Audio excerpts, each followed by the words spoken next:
Tolong sebarkan video ni sebab ada orang jual kucing. Tak adalah, kakak gurau je.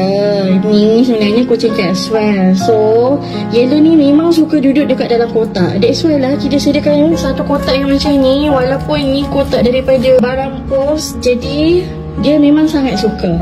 Nampak tak tu dia masuk sendiri. Ada kucing korang jenis introvert and tak biasa dengan orang lain, bawa benda-benda yang tertutup macam ni. Di kotak ataupun tempat tidur dia. Kucing akan lebih selesa lah.